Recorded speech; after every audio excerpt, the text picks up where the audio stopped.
I like her voice when she announces recording in progress. Yeah. Okay. So here we are.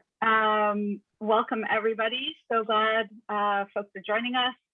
As many of you know, I'm Lee. I'm one of the Clear coaches here with ClearAngel, and we are joined today by our fantastic experts in residence, Kenny and Phil, who together have a combined 50 years of experience when it comes to all things commerce, including wholesale, retail, supply chain, you name it. So we're here today to have your questions answered. And really what's going to guide this session is the questions you brought with you here today.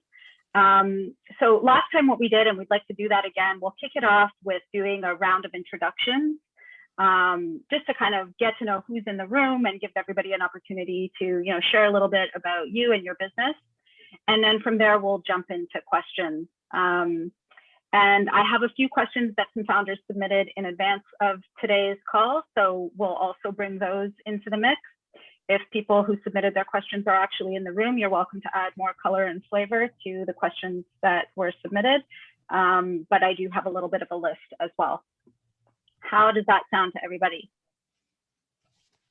Cool. So I will kind of hand it over now to you, Kenny and Phil, but then also to the wider group, and we can start the round of introductions. And for this, if you're comfortable, you can come off mute and share your name, your business, a little bit of context for your business, and kind of pass it along and give everybody a turn to share. If you don't feel comfortable coming off mute, you could also drop some things in the chat, and I will be the chat moderator over here checking to see what's going on in there. Sound good? Awesome. Sounds good. Sounds good. Who would like to kick us off? I'll go, I guess. So I'm Phil. Wait, Lee, you're asking Kenny and I to kick off, right? Yeah. Okay. Kick us off. Okay. Yeah. So I'm Phil. I'm half of This Commerce Life. So we're a podcast that we're focused on retail success in particular. We've been around 3.5 years now. So I'm half of it. And I'm also, I guess I've been through kind of big CPG companies, doing everything from sales to trade marketing to marketing, and then went startup side, did marketing and ambassador work on that side. And now I'm really a marketer who does things digitally. So do all that stuff. So you say SEO and I perk up. You say Google Ads and I know what I'm doing there. And then what I really love is content. And I make Kenny crazy about content all the time. That's pretty much true. I'm Kenny. I'm the other half of Commerce Life. I always say that I'm the least important part of the Commerce Life. Phil really does all the work. I don't do as much. To pick up our lease, and it's funny, if we're only at 50 years, I've been in retail CPG for 40. So that means Phil's like a baby, which I'm 16. is not true.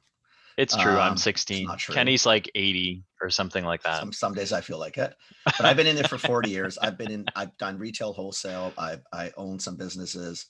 I worked in a larger regional retailer in Canada for 26 years. I was in the stores. I was in the buying office. Now I'm a consultant. I do some work with a few different accounts, mostly in the CPG space. And my side is usually more on the coaching, more on the operations side of the business rather than where Phil is, which is more on the marketing side, which is probably why we're together, because we sort of complement each other. We sort of encompass then the entire business. So that's sort of my space. And I think we've lost Lee. Oh, no, she's back. Oh, there she is. Just having a momentary tech blip That's here. Okay. Great. Thank you for kicking off the intros here. Would love to start inviting some of our founders to jump in too. So would somebody like to come on and introduce yourself, your business, and what's going on for you? I'll jump. Sorry if you can hear the Olympics in the back. I'm sport obsessed. So they are on Awesome. at all times. Awesome.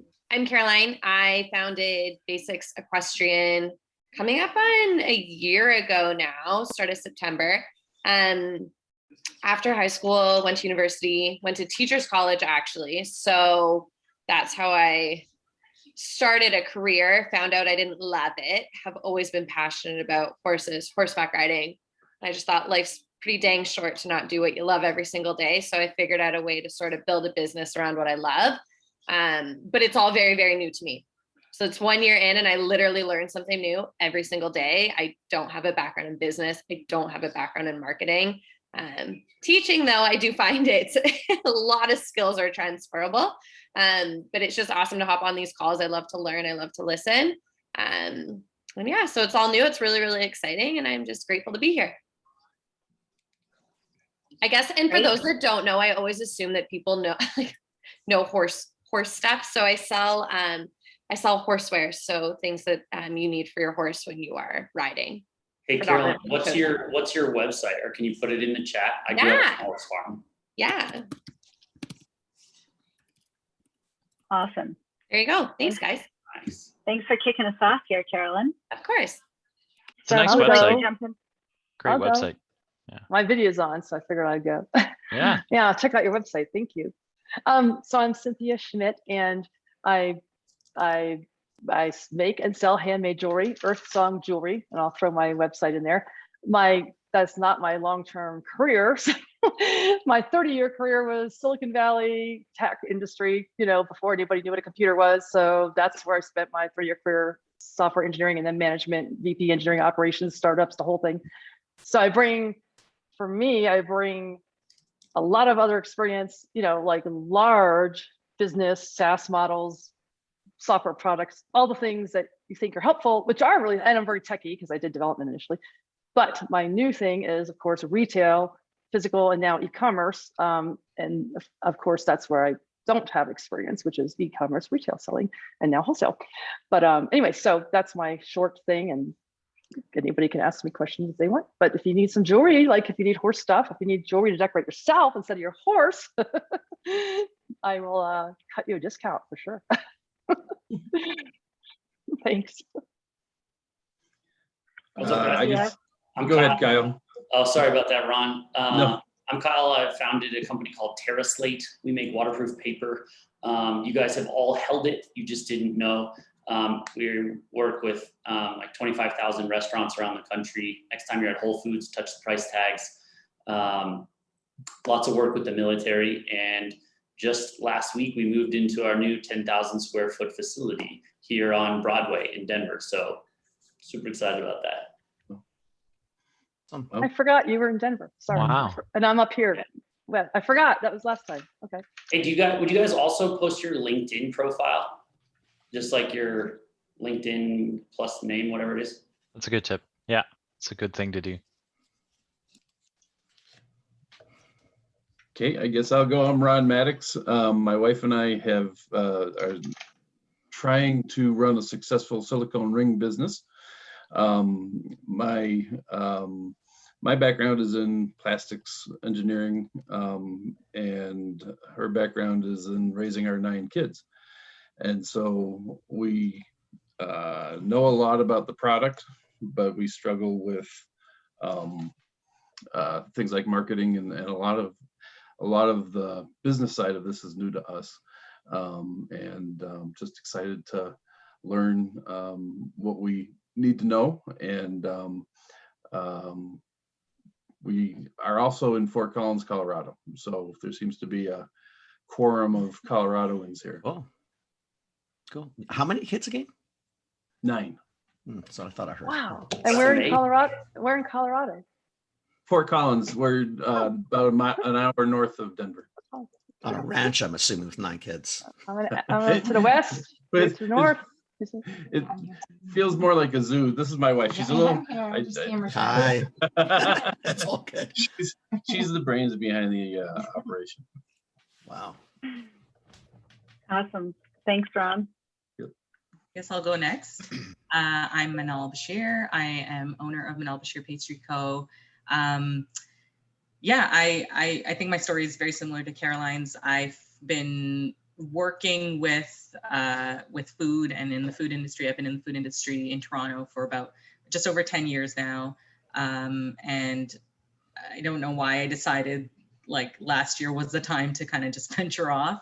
And so I did. And, you know, I've worked with catering companies and restaurants and that kind of stuff, and none of those were doing too well, obviously, with the pandemic. So yeah, I think it was just time to like figure something else out and something new. And it's a really like unique way of selling food and like perishable products, but every day again is like a learning curve. And just being a part of the community is it's really great to just, you know, get to know what is possible, and what people will actually even buy online these days, right? Like I wouldn't have imagined buying a cake online like 5-10 years ago, but people do now. So it works for us. And yeah, I'm coming on to a year in September as well. And our team is growing. And yeah, I think I'm just looking to get more into learning about, I think Facebook is my biggest challenge. I don't understand the changes and the updates. And I think I submitted a question with Lee as well. So hopefully we can address all that and it can all make sense. But yeah, it's great to be here. Nice to have you. Manal, I don't think you're alone. I don't think Facebook understands what they're doing either. So yeah, but Your we'll, percent. but we'll do our best to answer your question. So. Awesome.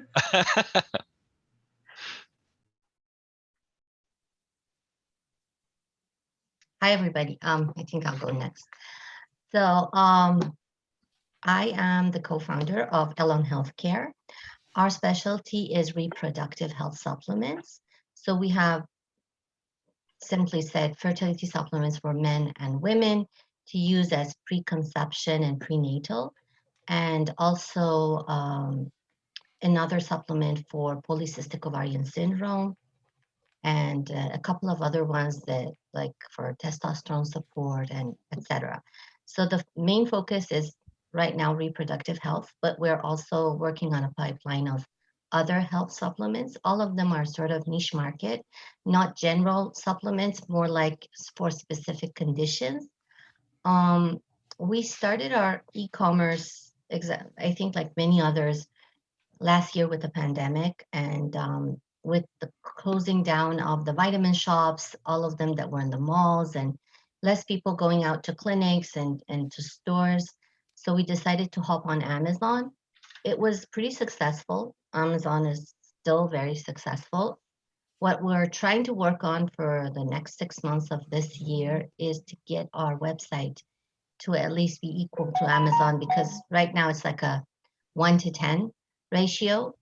The problem with Amazon is that we don't have access to our customers. We can't really respond to somebody if they're not too happy with the product or whatever, the delivery or whatever else. So that's a problem there. And we sort of are disconnected with our customers. So that is an issue. Another issue that we have with Amazon, and very recently, is listings. Every once in a while they flag them, they just remove them. Because these are health supplements and fertility supplements, it's a little bit more difficult than generic stuff to advertise, both on Google and Facebook, Instagram, and also Amazon. It's always very tricky and to fit into that specific category that you're allowed to advertise. So that's a bit of a challenge for us. And that's about it. I'm looking forward to some tips and tricks to get our website improved. Cool. I'm going to put the link right Awesome. here. Yeah, that'd be great. Thank you. Awesome. Thanks, Tari. And I think we have a couple others. Do other folks want to finish off this round of introductions?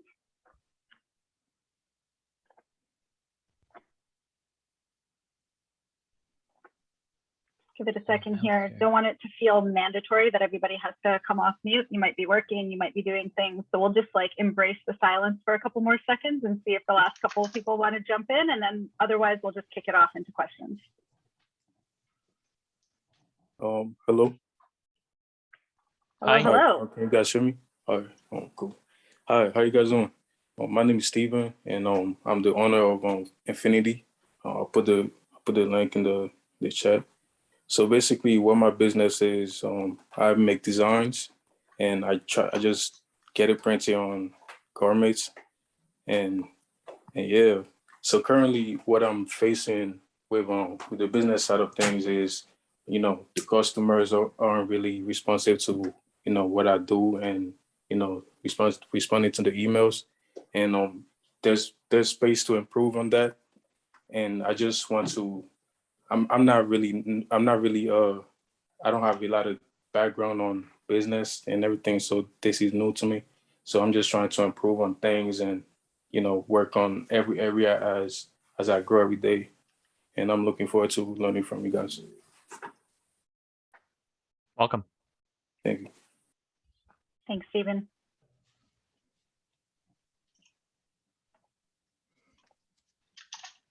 All right.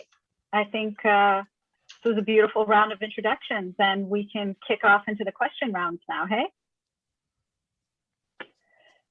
So based on that, not to put you on the spot, Manal, but I know that you submitted a question in advance. Curious if you want to jump on and speak to your question and ask it live here. Yeah, I don't actually have the question open exactly, but I know the gist of what I was inquiring about, and just wanted to get advice on how, because recently iPhone launched the iOS 14 update with the, I guess it prompts you if you want to be tracked and the cookies and all that stuff. So I myself as an iPhone and an Android user, I kind of like the opportunity to select, if I will get tracked, but as a business owner, it kind of sucks. And I was on Facebook ads, and I was, I had the continuous ads running, and they were doing well in terms of like conversions. And when I went into analytics, I could see that it was reaching the right people. And then as soon as this update came out, I was like, okay, I'm not getting anything out of my Facebook ads anymore. Yeah. So yeah, so it was pretty alarming. So I stopped that, and I was like, you know what, I need to talk to someone about how to deal with that change and that update, and what we can do. Is it even in our hands to be able to do that, or do we need to just get professional help and let the people who know what they're doing do what they do best, kind of thing, Yeah. Yeah, it's a good question. It's a tough question right off the get-go, but it's a good question. All this stuff, the third-party cookies going away, all of this stuff is going to be, it's probably going to keep changing for a little while. As a marketer, I wish everyone said, yes, I want to be tracked, because as a marketer, I love it. As a consumer, I'm like, get out of my stuff. I don't want you anywhere close to me. So I totally get it. I think what you're going to see, so Facebook, for example, I don't think they've quite figured out what they're going to do yet. So their ad targeting, all of that stuff, it changes it felt like it changed every 2 to 3 weeks before, and now it feels like it's changing all the time. I think tweaking Facebook ads for a client I've had to go in week over week and change the demographics, right? So you almost want to apply less. You want to, hopefully you have, you've retained some of what you were targeting before from a social, kind of content perspective, consumer. And then you want to, for the next little bit, you want to navigate their menus and just try and pick the closest audience you can to this. There is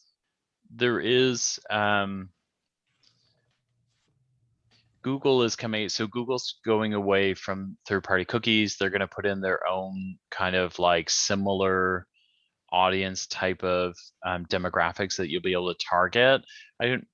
Facebook hasn't really wandered in to say what they're going to do yet. I think they're going to continue to reformat their audiences and try and do it the way they're doing it. So that's kind of what I have so far. It's honestly, it's not a great answer because we're in unknown times at the moment. I don't know if anyone else has something to add to that, but that's kind of what I'm seeing right now.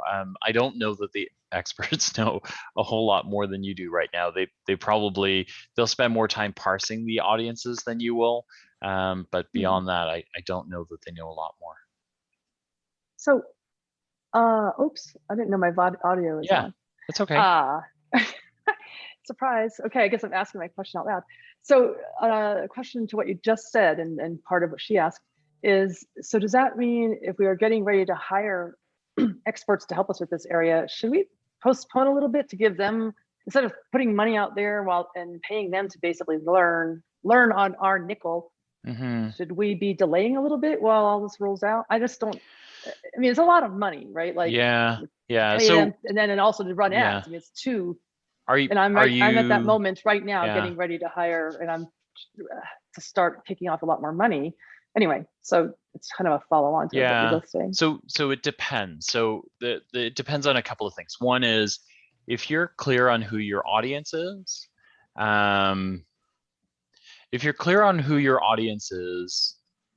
it's not as critical, right? You can still hire them and it'll be fine, right? Because they'll be able to, like, if you're clear on your audience, they'll be able to parse your audience and figure out who you're targeting. So the example I'll give, like Kyle, who has waterproof paper, right? He's after B2B. He knows his restaurant audience. He knows Whole Foods. He's got kind of a lead pipeline. If he was doing advertising, to hire someone to do that, you're very clear on your audience. So no matter how the algorithms shift and how they shift privacy, I kind of know who you're looking for. In your case, you're doing jewelry. If you're not so clear, you can hire them, but it depends on, I guess the second part of that is what you're hiring them for. Is it just for Facebook ads, or is it for Google ads and it's for everything? You still will be okay. It's just how they mix the way they promote for you will be a little bit different. Like for Manal, God, I think I'm your audience. I'm looking at your website and it's hard not to order everything on here. And you are in the GTA, so damn you. But like your audience, like, to me, your audience is not as clear, right? Because it literally could be anybody, right? It could be dad who lands on the page and can't leave the page, me. It could be mom looking for a special occasion. It could be, like, your could be's are so big that it may not be worthwhile for you to find someone to do paid for you. You might need to play around until either they figure out how to articulate these audiences, or you find a really like tight pathway on your messaging that you know what audience you're getting. Does that kind of help both of you in terms of the answer? Ironically, that's the reason why I'm looking for experts, is because it is so hard to do exactly what you said for this type of thing. Yeah. But so it's part of her question too. Yeah. I was just going to add to that. I find that, like, would you say it's better to then just focus on specific campaigns as opposed to that continuous marketing? Because when I was doing the continuous marketing, that's when I found that I was just getting nothing out of it. But when I do those like special occasion campaigns, it does work a little better. So there's another way to go about this. So some of it also depends on what goals you have, out of Facebook, for example. But like in your case, maybe the campaigns you run aren't targeted at specific audiences, but more at acquiring email, so you can run email campaigns. Because I can totally see you doing, don't these look amazing? Don't you think you want one of these for your birthday? When's your birthday? Right? Like, throw your name in here and we'll, like my daughter is, my daughter has egg allergies, right? And so I'm not suggesting you do that, but if you did, you could say, hey, like, you need an eggless cake. When is that person's birthday that you need to be ready for? So we can send you an email and queue you up so you know when, right? Like those sort of things. And then what you could do is, if you're using that, you're now less worried about return on investment and those things. What you're worried about is, how do I use Facebook, regardless of audience, to acquire as many emails as possible? And then I can directly market them, right? So Cynthia, you could do the same thing here. You could actually all do the same thing here, is you could acquire that way. And then you're not worried about, like, did the ad turn? Did I get enough, buys, can't remember, like, return on investment, ROAS, that sort of thing. Oh yeah, Fidel's got a similar comment there. in the Nice. comment section. Yeah.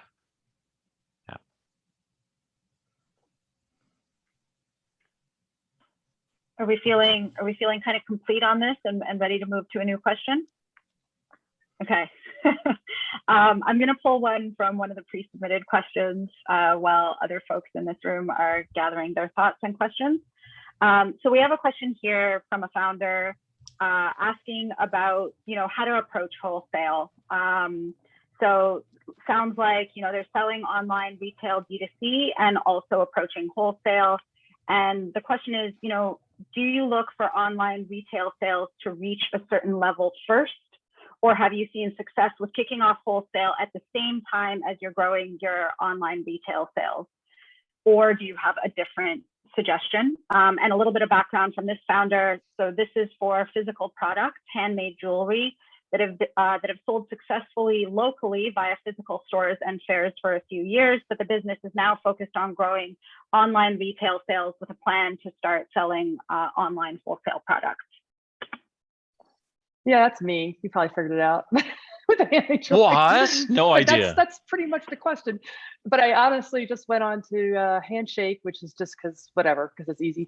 And then I just went on to fair.com, which is just killing me because I hate to use fair.com because they're ridiculous. But whatever. There are other things to do on wholesale. But that is she read my literal question, and that is my question. I just didn't know. Is it stupid to be pursuing both at the same time? There are so many pluses and minuses. And I'm only a one-person company right now too, so that's why I'm hiring other people to help with the things we just talked about, so I can, make the jewelry and handle everything that I do. But anyway, that was the question. I mean, if no one else cares, then maybe it's not of interest to everyone else. I don't know. Wholesale and retail. No, Kenny's Cynthia, we're thinking. here to. No, I think everybody's. I think it depends on what the commodity. I think any commodity. I mean, a lot. It's a standard answer. It sort of depends. I don't think there's anything wrong with going after both. Just understanding that both have different pricing and margin structures. You just have to be ready for that side of it. Oh yeah. Outside of that, I don't think it matters. I think it's, most people right now will start with online because it's relatively easy. And I don't mean by not all the back end complexity, but you're talking right to a consumer. You can go, like you can hop onto a platform or get a web page up and running. Whereas if you're going to wholesale, like retail, there's other complexities. There's different ways of collecting money. Your AR changes. Like it's just a different game. But and some of a few of you who have products that are like Phil was going, we're sort of with the Facebook idea where you have specific customers that you're going for. I don't think I don't think you need to. It doesn't have to be a one or the other. It definitively could be both because many businesses do that. It's not. Yeah, there's not. I don't think it's not. They're not mutually exclusive. You can do both at the same time. Depending on what you're doing. I mean, I'm happy with that answer. I've been talking to multiple people, and sometimes I get a really strong opinion, right? And I'm just kind of surprised. So that's why I was just going to ask. I think it depends on what the person is talking about. When you go into retail, it's the margin structure changes, and a lot of people don't like it because you might have to get a distributor or a broker or other people helping you move things through. So if your pricing structure isn't ready for that, you sat in an online world of making 45 or 50% margins and you're tickled pink. As soon as you want to go into a wholesale side, your margin structure should have been probably closer to 75 or 80 because they're going to rip out 30 or 40% from you. Yeah. Just because of the amount of people that step on it. Yeah. Luckily I have a high. Jewelry typically is typically a good I figured that out at the beginning because I knew I wanted to go wholesale. So I took that into account, luckily. And a lot of jewelers can go 85, 90% margins. Like a Tiffany's can go with that because they're paying for real estate and all the other things they do, but you can do it. But I just cautious. I just didn't know, because a lot of input is that you should be building up, for example, I'll just throw this up there, Instagram, and your idea of your customers are clamoring for you. And this is what I've heard, like the retail side of things and the customer side of you before you try and approach retailers for wholesale. I mean, I've sold to local people for wholesale, but that's local shops. Again, I think it might be dependent on anyway, so that was where their different view was, Did you like it though? So when you sold when you sold to the local wholesalers, did you like that? Yeah, that was nice because it's local and it's like exactly where's going and what's happening, and you're putting it in their store, and we go to the hair salon here and they sell my jewelry. And that's cool, not right? that part's cool, right? This is a lot different when you say go nationwide and sell. Like I just got an order, my first one, because I just literally launched Fair yesterday, and someone ordered, and it's a Wisconsin gift shop. So that'll be different. That's cool. That's kind of cool. Yeah. Congrats. Yeah. But I just, it in Fair takes a ridiculous amount of your money, which is like absurd. But they also can handle things right now to get started, so I don't have to worry about it, right? Like there's a way to get a foot in the door and start, and then test out if it makes sense for me. Yeah. You know, to do if I do like it, like you just said, right? Sure. Because there's a lot of overhead to do, ship one earring at a time retail. You know what I mean? Like I do a lot of work to package it and ship it.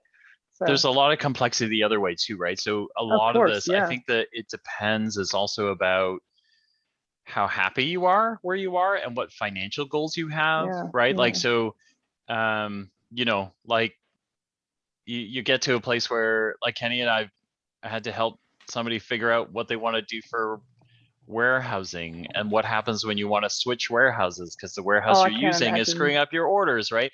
So, but they're on a path where they want to be, right, $30-40 million, right? So I don't want to be like that, so they're kind of prepared, you know what I mean? Like, so some of that, like it matters, right? Because like it's one thing, like everyone goes, oh, I want to be in Target, I want to be in whatever, but Target has like 2,000 stores, let's say, right? So are you ready to ship out 2,000 of your, you know, like your denim lapis dangle interchangeable necklaces, right? And you're like, God, I don't, you know, so some of that has to do with like, because we're not all marching to the same drum, right? We don't all want to be billion-dollar brands, I'm assuming, right? Like sometimes it's, you know, you gotta, then it would be different. You know, so I would think about what, like, probably the answer lies more in how big do you think you want to be, and then like some of the other math, right, Kenny, will fall out of that. Like if I want to be $2 million, then my cost structure might change because I can ship more stuff, so it gets a bit cheaper.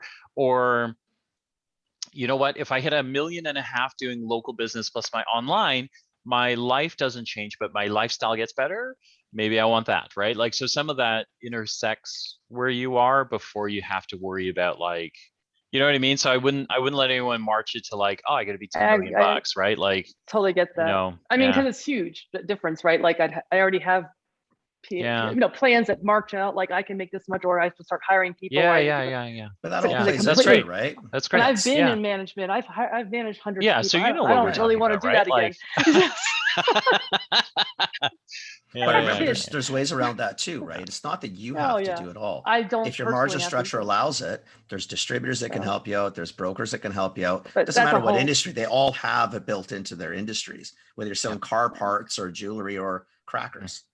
Except if you're making handmade your own stuff, like in this case, you clearly won't be a handmade whatever. If you get distributors or manufacturers in China making it, you'll be a different type of product. That's a whole. But that's a different conversation. But you can still do it on a handmade level, right? You can still get people to distribute for you. Yeah. I mean, it's just different. Your caution, I guess, would be is more to what you said is how big do you want to get? Like, what do you want to start? If you open up 15 or 20 stores on top of your online, can you do it? Right. To me, again, the answer is still easy. It depends on what you want to do. You could definitely do both. That's very helpful. Definitely it sounds crazy, but you're both being very helpful. So cool. I'm happy with the answer. So okay, well, that's good. I mean, it's a hard one, right? Good input. We have Stephen in the chat here saying that you potentially have an add-on to Cynthia's question. Do you want to jump in here? Yeah. So lately, a couple of weeks ago, I went to this wholesale store in Soho, and I went to the manager and I asked how am I going, I'm sorry, I'm trying to figure out like the best way to say this. It's just that I'm trying to figure out what's the best way to approach, you know, a store owners on, you know, closing out deals on, you know, what I should on my products, you know. I don't know if that makes sense. So you're going to physical stores yourself and selling to the store yourself.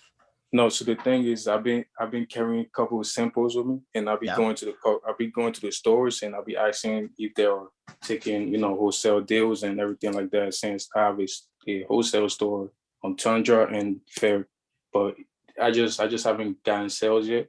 So I'm trying to get a couple of sales on that store, since I'm trying to I'm trying to take the path of wholesale instead of Yeah, retail. so you're trying to because get some currently- volume. Yeah. Okay. So currently the thing is, I have too much customers already for the state that I'm at right now. And I don't think that getting more customers will sustain the brand. So, I'm trying to do both at the same time on a measure state. So when you say customers, you're getting lots of individual orders for t-shirts. Yeah. So but you don't think it'll kind of support the brand enough, so you want to go wholesale to try and well, it's not that. get It's some just volume. That it's just that lately, I've been getting a lot of because it's based on the pre-order, service. So the customers, they're just trying to get their orders fast. But since I'm the only person right now, I'm moving a little slow, and I'm trying to slow down on the sales for pre-orders and just focus on producing the orders I already have, and making my wholesale store more active by getting sales there. You're more of a custom. You're almost like a custom house, right? Like you're doing things.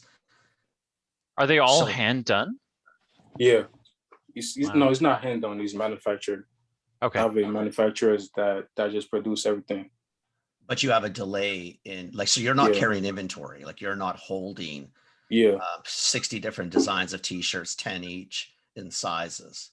Yeah, right now I'm not holding any inventory. I'm about to get started on producing the next design that I released. So, I'm just moving a little slow due to the amount of balance that I have for the business. Right. So the speed isn't so much the issue, I would think, Stephen. I think it's trying to scale that. Right. Because if you start going to retail, your challenge is going to be you're going to have to hold inventory or allow them to hold inventory. Right. You're not going to be able to go into a pre-order. Like a store is going to sit there and say, I'm not going to have people come in and wait 3 weeks for a t-shirt. Right. What do you have for me right now? I've got these 4 designs. I've got it in 6 sizes and 27 colors or whatever that happens to be.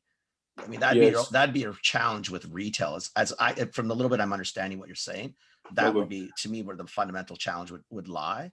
Whereas in an online world, if you can do some cool t-shirts, like I don't care if I wait 3 weeks for a t-shirt. If I like the t-shirt, I'll wait. But I don't know if I would do that when I'm walking in the store. The mentality in stores, I see it, I buy it, I leave. Right. You know what I mean? Wouldn't the wholesale be that he just has a lead time? Like, I mean, for my jewelry, I just tell them they have I have a lead time of 14 days. I don't stock my inventory. I see what they want and I'll buy materials and then I'll make it. So isn't I don't know your lead time. It's a little tough though. Like I think, I have no idea, with t-shirts and apparel, it's instant. it's instant. I've or really close to instant. It's more instant. I'm talking about the store buying it. I'm sorry, not the customer. I'm saying the retailer buying it from you. But if I'm a retailer and you're bringing me a sample for a t-shirt, I'm expecting I can get that within a week. I did not know that. Now or within a week, right? Like, because I don't really, because if I can see it, why can't I have it, right? I guess that's the thing is, whereas jewelry, I think the math in my head at least would be, I get it. You got to make it. I still want to show time, one. Right? I might want to have one on the shelf to show what you. But even like if any of us have been married, most of us probably had to wait a little while the ring was sized, or maybe you didn't quite like the design they had, and they could tweak. Yeah. But if you typically buy apparel, for the most part, unless you're buying a suit or something that needs to be tailored, it's pretty much see it, buy it, grab it, right? In a retail environment, not necessarily an online environment, but in a retail environment, typically, I would think that's more the mentality. So do you think I should tell the store owner that, the production might be a little while, it's going to be like a couple months ahead, if you're okay with that? Or do you think I should tell them that? I think, Stephen, it's your industry makes it very tough. Apparel changes so fast. And the season for a cracker might be 10 years. Like a Triscuit will last 40 years. An AC/DC t-shirt that I'm wearing right now is basically, it's probably an age. So it's got to follow an age. It's not necessarily going to last forever. So some things, like colors change within months. designs change within minutes. It's just it's a different industry. Your industry just doesn't lend in a retail environment to time, right? It seems to just move very quickly. You can go through 12 seasons a year in clothing. Like literally every month you could be buying and clearing out in the same month. You could. Typically in other commodities, you don't. Jewelry, time is usually built into it. It's not a panic to get things for the most part. It's a planned purchase. It's a different mindset. It's a whole different play. A t-shirt, I expect to go in and be able to buy it. Now, if you're doing high-end, $1,000 t-shirts, and you're doing some really cool shit with them and you're happy, yeah, maybe then time is not my problem because I just want your t-shirt that badly. And it's so unique and so out there that, I don't mind waiting. Again, I don't know your business to answer that part of it, but that'd be. So to kind of round this out, obviously it's sounding like there's a lot of variables at play and it depends on a bunch of different factors. But at a high level, Kenny and Phil, we have a range of different founders in different business categories, all asking kind of similar questions about this retail wholesale question. And I think you outlined a couple key pieces. One is like thinking about your goals and working backwards from there and really thinking through your costing structure based on the goals. That was one piece. And then sort of understanding the category that you're in, the business, the type of product that you're selling, and what is the buyer's mindset and what is the retailer's mindset within that. Do you have other tips that you want to add to the kind of broad strokes? Like, so I'm a founder thinking about retail wholesale. How do I approach this? Do you have kind of strategy that people can be thinking about while they're tackling like 20,000 things at the same time? What are kind of the kind of top like points that you think they should consider? Oh, if there is an answer to that question. Okay. The other questions were hard enough. That one's out of control. That was. Oh my God. I usually tell people. Enough. I mean, I thought what was happening. Okay, Lee's not allowed to ask any more questions. That's it. Lee's out. No more questions. Somebody put Lee on mute. Someone take this meeting over. Oh my Lord. No, what I wanted to do, you already distilled some good points there. I just thought if you have like a fourth point to add to that helps with the thinking process. I would do it this way. Mute and we can go next question, I would do it this way, Lee. And this is what I honestly do tell people now, and mostly because of what I do and where I'm at. To me, ask somebody and not a neighbor, unless the neighbor's in the business, no neighbors. Like, don't ask your in-laws, don't ask your parents, unless they're in the business and they've done it, their opinion, I love them, hug them, and squat. Yeah. Find somebody, like if you want to talk, let's say the food industry, or if you want to talk marketing, Phil and I are probably good people to talk. And you're probably those pennies spent there are going to be the best pennies you spend, because a lot of times what people like us will do, and it doesn't have to be us, I don't care who it is, find the neighbor who's in the business and get it done for free. That's your answer. But as long as that person knows and can help you before you get too far, because what happens with a lot of people, like they'll just go and not understand who their consumers, who the market is, what are the complexities of the market. Why do I want to be online and in store? Like, why do I want to do retail? Do I want to distribute? Do I not? I mean, I think to me, get those questions asked and answered up front. Like, don't wait to find people to help you. Your money is, I've seen too many people burn boatloads of money, and all they had to do is, I looked at them and said, that was like a 10-minute question. I would have charged you nothing, because I would have been happy just to help you not be in the position you're in now. So quite frankly, find somebody, find your expert. And again, it doesn't have to be a paid expert. It can be, if you sit with us for a couple hours, you're gonna get charged. If it's a 3-minute question, I'd answer it. Yeah. I mean, this is what I would do. And then go from there. That's awesome. So ask for help. And ask as for part help. of that, ask for help. And as part of that, I also heard like, ask the questions, like get your questions listed. Absolutely. What do you need to know so that you can go and ask for that help? That's if you see Stephen's question is not a hard question, but it leads into 75 different other questions. Like you start going down rabbit holes and paths that you never thought. And you're thinking, because your question, it was a good question, it was just really high. Like you had to drill it down. But until you ask the question, I mean, what do you know? You know what you know. You don't know what you don't know until you start digging. Awesome. Awesome. At the risk of taking up more airtime here, because I've been told I got to stop, we have someone else in the chat here. We have Carolyn, who has a pre-sale and timing question. So do you want to jump in here, Carolyn, and take the Yeah, mic? sure. So I'm in a position right now where I've pretty much sold out of everything, which is great. Awesome. And I literally remember being like, I'll be so excited when that happens. And now I'm like, ugh. Oh my God, what do I do now? Yeah, And it's funny. So when my first shipment came last September, it was delayed by months and it was just COVID and whatnot. And I guess I didn't realize that there's still massive implications for shipping and logistics channels right now. So Worse now. Here I am Worse now. sitting. It's awful. It's worse. Right. It's worse now than it was 18 months ago. Yeah. And so I guess I wasn't really expecting that. So anyway, I've been sitting for probably like a month now with not much to sell. My products are, thank God, on a boat now, but it's so, the first time I was told they were coming this date and then just kept getting push.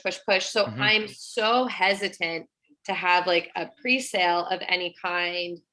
I don't want to spend money on something and wait 6 weeks to get it. I'll wait 3 weeks, maybe. Like 3 weeks in my head is where I'm at. I'm like, okay, 3 weeks might be good. But do I know it's coming in 3 weeks? I don't know. I'm worried that it'll get sort of held up again. So just any advice on sort of how to navigate doing a pre-sale for my next collection. Yeah, I guess we'll start with that. You're doing your horse stuff, right? So you're Yes. sort of your fashion to some degree, right? To some degree, like we keep our stuff for way longer than you would keep a t-shirt sort of thing. Right. Well, you don't know how long I keep t-shirts. I keep t-shirts for years. I have a Then I'm not marketing fashion answer. forward either, so it doesn't matter. Vintage. Vintage. Yes, I'm vintage.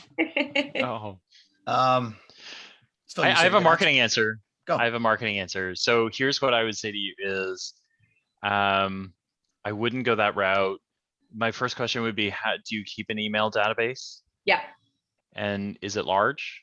No, and that's, I guess, another rabbit hole question is how to get that sort of larger. I have social media has been really good for me, and a bunch of people reach out that way. It's just getting people to put their name on an email list has been.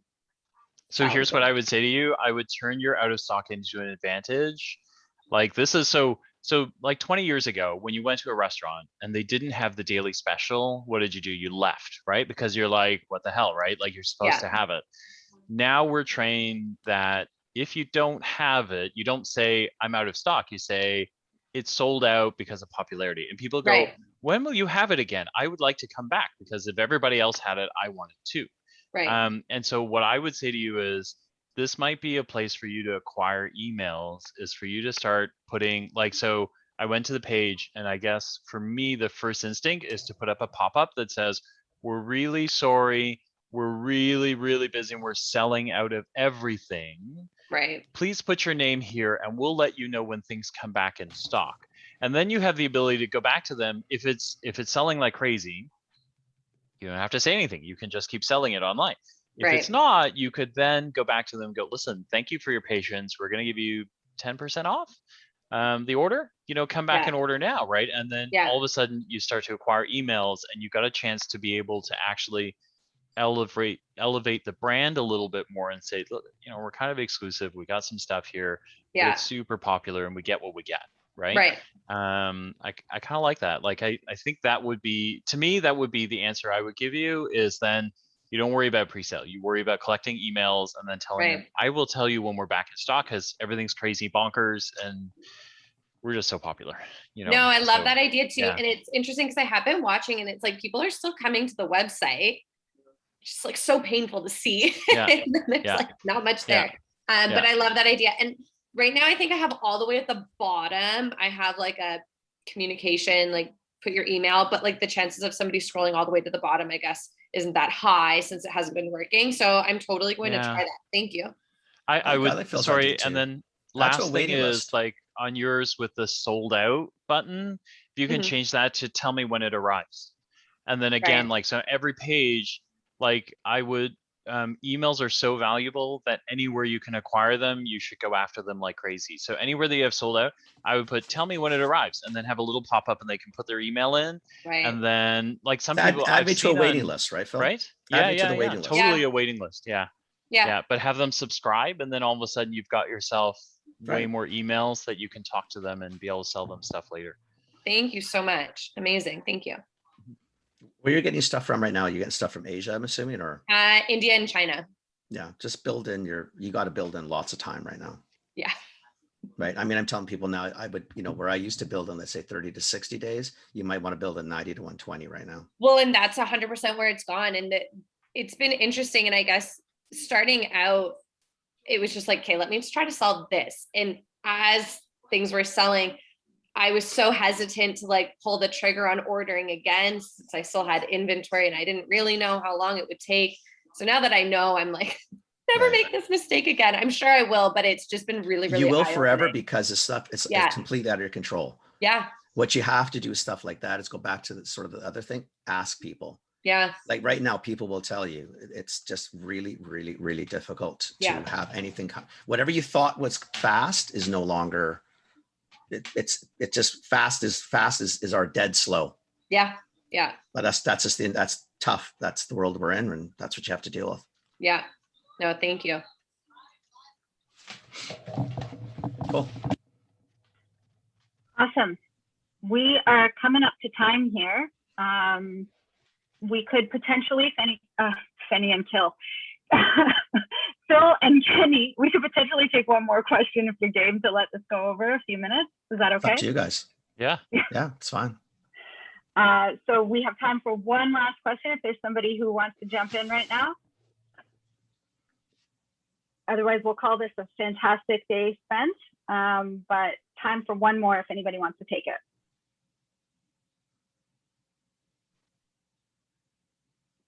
All right. I always like to embrace the silence. The silence is awkward, especially in like the Zoom environment. It's like pretty freaking awkward to hold it, but it's good to just hold it. So now I'm kind of talking us through it, just seeing if there's anyone else who's going to jump in, but I think this is our time for today. Thank you everybody who joined in. It was great, both getting glimpses into people's businesses, and then also Phil, Kenny, you've been fantastic in answering people's questions. We will be joined again by our experts at the end of next month.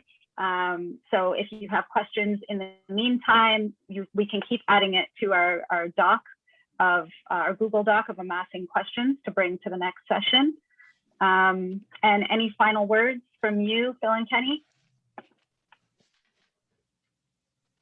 I think for me, I guess one of the themes that I heard today was just, kind of knowing, everyone wants to know where to go, but I think you almost want to know where to go and then ask people. Like, so when you're asking the questions, the one that I would ask is, I want to be here. And that is most helpful. Like even in Steven's case, he wants to do these things, but probably the underlying question out of all of that is like, how big do you want to be? Like, where do you want your business to be, right? Because I think that's what drives the depends in a lot of cases, is because then, if you want to be 10 million, $100 million, we would say, oh, well, you've got to go a different route. But, if you're doing business that you love and you'd like to grow a little bit more, it changes how we answer, because because it depends, I guess. Life's full of it depends. Yeah. Yeah. Right. Yeah, I think Phil's right. thank I you think so the much. clearer you guys are, and it's hard to do because everybody will say, write down those 1, 3, 5 year goals, and you think, yeah, okay, whatever, I'm just going to do it. It's kind of important to do that, because the clearer you are as to what you want, anybody you ask then can either help you get there, or they may look at you and say, okay, listen, I understand what you want. This is maybe how it's going to play. And then you can at least go with it. But if you're too open on your side or not clear, it just becomes very difficult. You'll just bounce too many times, and that's where the mistakes happen. And nobody wants to lose money if they don't have to, right? Thank you. Yeah, no I worries. thought of a question that obviously it's 9:30 now, but maybe it's something you guys can talk about in a different thing. I'll just start out there. But because so much of this is, hey, ask somebody. And we are all looking around and probably figuring out, like, who do we spend our money to help us when we have to pay somebody for that input, right? And I know I have been, and it's a lot of struggle, because so maybe one of the things that would be useful next time would be for you to give us guidance on what kinds of things to look for or ask expertise to pick at. Mhm. How do you evaluate the people that come to you and say, I can give you the answer to this and it will cost you X amount of money per blah. And they vary wildly and their expertise comes from all over and you can figure out the rest. But it would be really helpful to get that kind of information from you because we don't all have a bunch of people that sit around here and are available for free to just bounce ideas off Kenny, of. how do you qualify us as knuckleheads? But anyway, well, I think So maybe one it's of the something for things, next time, but Phil, I it'll go back to what we just told you. How Phil and I will Phil and I are probably very similar in a lot of ways like this, is if I get someone calling, I have a business and they start down this path and I'm thinking, no, you have an idea because you have no clarity. Your questions are way too high, way too broad. You are in the thinking stage. You shouldn't ask anybody an expert. You don't ask experts at that point because you're going to pay. And you're paying in essence to have someone build a business idea for you. An idea is not a business. An idea is just an idea, right? So I think you go back to what Phil said. The clearer you are as to what you want to do is when you start asking other people, because it's easier for them to answer too. Because otherwise, I've had it, Cynthia. You know what? I've had people come up to you and say, "I've got a business," and you're thinking, "Well, wow, no, it's just an idea," and they're wanting your help, and you're thinking, "Yeah, but I don't want to do your business plan. Like, I'm not interested in developing this idea into a business for you." That's because at that point you were going to pay dearly because it's going to take a billion hours. Like I'm thinking, then it's my business at that point. I mean, I may as well do it. I guess that's a perfectly great answer for that question. That wasn't the question I meant, but that's very important. She wants to so know, assuming how do you pick pick someone like you or me? And then how do you know if they're any good? I think you're the person, I think what guidelines do you guys look at? Because I have interviewed and done tons of business stuff, not in this particular, obviously, given my background, right? I've done multi-million-dollar whatever, but it's not the same. So there are a lot of things I can do. But how did you hire people? When you were hiring people, how did you? Of course, I interview and God, I've hired hundreds of people, but you never knew area, really, right? Like social media, of course not. You can't. But I guess it's no different on this side, though. That's my point, is that as long as you have your questions ready and the answers that come back to you make you feel good and you feel comfortable with that, it's no different than hiring a person. You never know what you're really hiring. Never. Like you went through your interview, you asked all your million questions. A lot of it was gut feel. You felt good. You felt, I got a connection with this person. I think it has to work on that side too. Yeah, but maybe, in a hiring process, you have a set of questions that you go in ready to ask. And so maybe part of the question here is part of the question, maybe, and Cynthia, correct me if I'm wrong, and we can also take this up at the next session, is like, what questions do you go in to ask? What areas are you evaluating? What are you thinking about when somebody's coming to you saying they can help you with your business? Like, what should you, and I know it depends here, but there is also this thing of, how do I be ready to ask the right question? Clarity. Be very clear on what you're wanting to do. Let me give you a direct example. Okay, but wait. This is like SEO. Like, this is easy for me. Like, I have a technical background, and it's amazing how many companies I talk to that spew techies at me and think I don't know what they're talking about for SEO. And I'm like, that's not going to be anything for. So, but most people, founders here, aren't going to know anything about the SEO. And when they interview somebody, to know even the keywords or flags that this is what I should be asking to see if they're the right people to do SEO for me. And I realize we're out of time, so it might be a different, but that's to give you an example of what I mean, that it would help. I think maybe not this question, not for me, but other silos of those kind of things where people. A couple of things. Like, so one is retail experts are not all built the same. So know the ones that are helpful to your industry. So like, let's say, Cynthia, for you're in jewelry. And so like a guy like me, I have a packaged goods background. So I know Pfizer, I know J&J, I know cosmetics, I know, that, like, and I know drugs, I know all that kind of stuff. I would be able to give you kind of big level perspective on things. But if we started to drill into your business, I probably wouldn't be that helpful for you. Do you know what I mean? Like, so one is you're looking for someone who has similar skills in the industry or the kind of segment that you're looking for. You're also looking for someone like me who would tell you, I can get you so far. And then when you start getting into like how much stones cost or what I'm supposed to do with, I have no clue. And you're going to know that fast, right? Like, because I wouldn't, right? So I'd be able to guide you so far, and then I won't. So you're looking for those traits in people, because like Kenny and I are both like that, right? Is like we're connecting with someone who is in the like leather hand goods space, right? But we like right off the get-go, we said, yes, we can be helpful, but we but we can be helpful so far. And then I don't know, like the rest of it we can guide you, but we won't know. We'll give you flags on what we instinctually feel is wrong, but then you'll need to find someone who understands that portion of the industry to really guide you, right? So I think you're looking for some of those things as well. And then you figure out like what a mistake I see a lot is I also see people who will, like for me in particular, they'll go, oh, you're a marketing guy, so you're going to help me with it. I'll go, I don't know that industry, so I can help you with these things, but you shouldn't ask me for all of it because I don't know all of it, right? And you are looking, because there are very few people I think in the world that could go, I can do all of it, right? And right, Kenny, don't you think like As soon as someone says they do, then it's a flag right away anyway. So yeah.